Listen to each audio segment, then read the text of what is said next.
They should have. I think the Hawks got one of the coaches that used to be the Utah's coach. Was it Snyder? Yeah, we could Snyder. talk about that. Oh yeah, I was just gonna say like if they need a good coach, that guy would have been a good fit for him. They fire a coach and go to Eastern Conference Finals, so it's just we'll see. But he's a good coach for them. I liked what he did in Utah, and hopefully he could just implement a system there where, like, because in Utah they played a lot of team basketball, a lot of passing, like getting shooters open, and that's what the Hawks need. Because I know a lot of the time, especially with Nate McMillan, it's like the ball sticks in Trae Young's hands and he does his thing, and then DeJounte same thing, and hopefully Quin Snyder, he could get them moving the ball more. And even just like a new face in there should help, because I could tell they were tired of his shit, like with all the interviews in the locker room and things like that. I guess personality wise, but coaching wise, what's the difference? I think Quin Snyder's a much better coach than Nate McMillan. I mean, Nate McMillan's he's earned his respect in the league, and he's done things with worse teams. Like the Pacers were good for a couple years. I guess Quin Snyder with the Jazz, like his roster was better. He had a good roster over there. But I think he has a good roster now in Atlanta. He just got to make it work. I think he's probably better. What is Quin Snyder going to do differently than what Nate McMillan did? Like I said, he's going to probably implement a lot more unselfish basketball. I think Nate McMillan was kind of okay with letting the star player like handle the ball and all that. And I think he was still mad though, Trey. What? He was mad at Nate McMillan. Yeah, because they were losing and he probably didn't like that, and Nate was probably not changing anything. I don't know. I can't speak. I'm not in the locker room, and I'm not like a Hawks fan. Though. Yeah, I'm not like a Hawks fan, so I can't. Y'all could correct me if I'm wrong, if any Hawks fan watching this, but it's Quin Snyder just seems like they gave him a 5-year deal too, so it's like they can't fire him. They can't. They just can't. So they have to respect him. Yeah, I guess. I don't know though, man. Because Nate McMillan did get into the Eastern Conference Finals, but that was sorry. You got it. I was gonna say that Eastern Conference final run was like kind of like it was like well crafted for them to get there. It's like I don't think it was happening. I don't think it was supposed to. I don't think it was supposed to happen. I think luck was involved, but I think they weren't supposed to be there. Yeah, it was Mickey Mouse. What for them to get to the Eastern? Not Mickey Mouse. It's just I think a lot of things went their way in that playoff because like the next year, the next year like they got booted out by the Heat, right? Like in 5 or something. Yeah. So it's like better though. Okay, but how do you go from Eastern Conference Finals to like the Sixers first, to losing to the Heat in 5? Yeah, so it's like okay, you got there, but next season you lose. Team too. They didn't lose anybody. In my opinion, I think Trey's usage was really high year after, and that I don't think that's conducive. Right, and that's what I'm saying. Quin Snyder can help fix. That. I think that's a lot of unselfish basketball will be exactly. As you were saying, as a GM for the Hawks, you want Trae Young to be happy, and I don't think you'll be happy deferring the basketball to others. Like I don't give a shit. Like we're trying to win games out here. Yeah, it's not about and you lose them. Oh, I'm unhappy. Especially in today's NBA where people don't even they don't care about the team, they just care about themselves. Yeah, but I'm saying like if I'm Quin Snyder, they gave him a 5-year deal. He has all the security. He's a respected coach too because they've seen what he did with the Jazz. I think he's had more playoff success. Like outside of the Hawks run that one season, Nate McMillan's just been an okay coach. He has for a regular season. Yeah, he's been okay though. He's been okay. But I think Quin Snyder, I think he just has more respect from the league. Like that's what it seems to me, that the way the players talk about him and just his track record. As soon as he got to Utah, they were consistently a playoff team. So again, I don't know if this will drastically change anything, but just a change of scenery. I think they'll at least pick it up a little bit.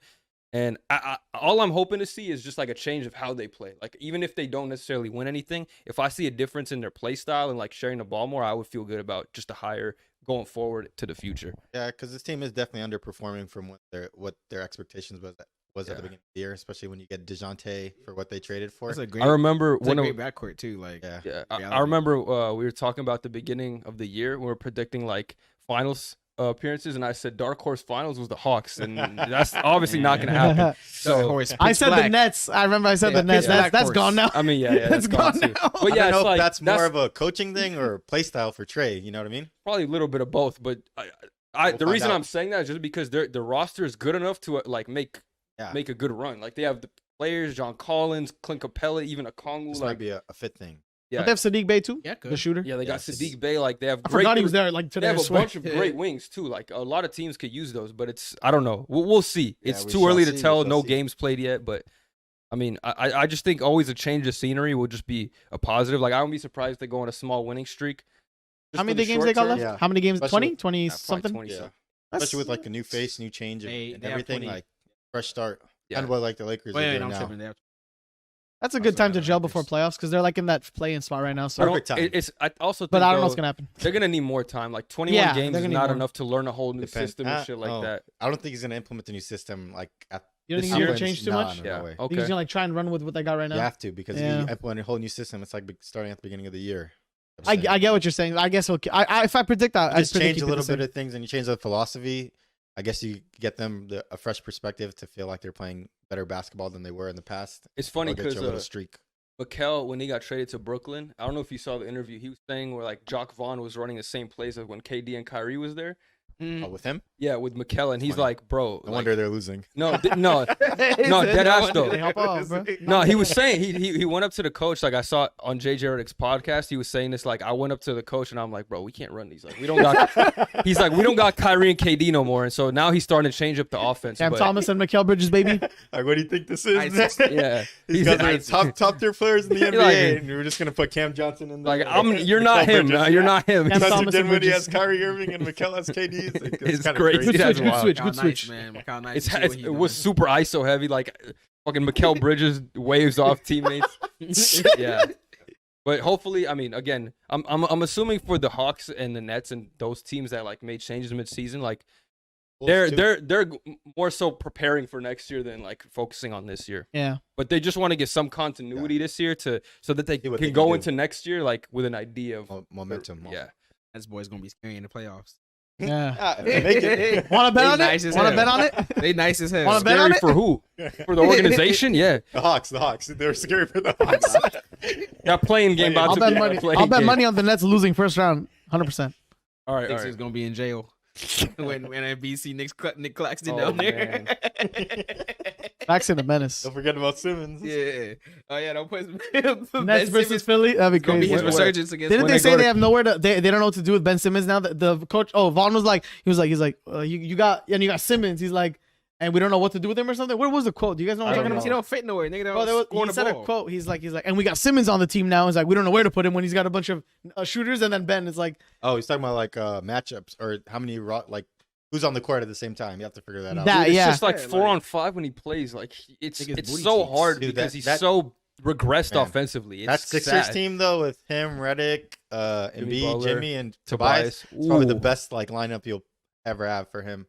They really fumbled the bag. I got the quote. It's like I'm just gonna. I would have won a chip. Then if you put another playmaker next to Ben Simmons, then you got to figure out what Ben looks like without the basketball. Then if you go small ball with Ben, then you have to figure out what can you rebound enough with him? Like they're trying to see if like he brings enough utility to the team. What does Ben look like without the basketball? Yeah, it's a horror movie. That's why he's like he's saying what does Ben look like without the bat? Like he's like what do we do? Like help me. Like he's asking help me. Like it's gonna be a 30 for 30 for this drop off, bro. It's legendary. I looked at his accolades, like 4-time All NBA, 4-time All Defense. This drop off is crazy, bro. And it's like I think like it's all mental. Like I know he's had back issues, but it's like he's getting to the rim and like not shooting.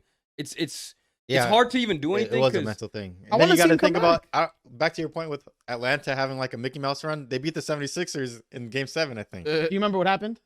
Because Ben Simmons didn't take the layup. It's not just on It's not just that, but like with the first seed. Yeah, the 76ers were the first seed, and then that Knicks run too was one of the best playoff series in the last few years. Okay, yeah, because Trey made a rivalry happen like that. Like, it was, the Knicks weren't bad. Messed with the Philly fans, New York fans. Yeah, they were. Especially that home court advantage. Having no point guard hurt him in that series. Yeah. If they matched up, I'm probably taking the Knicks. Now they got Brunson, baby. Brunson Burner. A big addition. All right, be a good playoffs this year. I love Brunson. They won today. They beat the Celtics. I just say they did without Brown, but smacked them. Yeah. And Tatum got ejected. Okay, some more piece of news, and then we can go to the prediction. 5%. We're still good. I'll tell you when we. I'm at 23. Like just charge it up a little more. All right. Next